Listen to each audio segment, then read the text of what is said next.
sunt Cris 2006, iar ea este Găbiță 2006. Da. Astăzi o să trec direct la subiect. Fiindcă nu-mi place să o lungesc prea mult. Da. Am fost la Ioana Vlogs.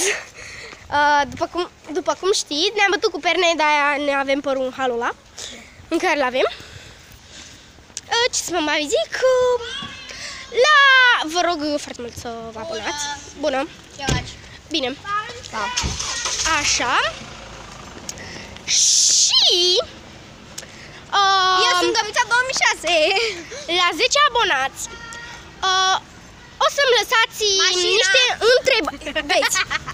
niște întrebări la care eu voi răspunde câte întrebări vreți voi. E cam severă de fel.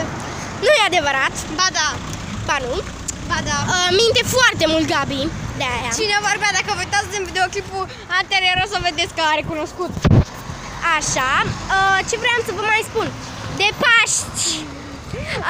Vă voi ura, sau vă urez de acum, sărbători fericite, Paște fericit, multă bucurie în familie și cei care sunteți certați sau așa ceva, împăcați-vă, fiindcă este foarte, foarte, cum să vă zic eu, trist să fiți despărțiți de Paști. Deci ăsta a fost acest videoclip. O să filmeze mai încolo rutina de seară. Exact. Fiindcă acum mergem spre casă de la Ioana Vlogs. V-am spus mai înainte.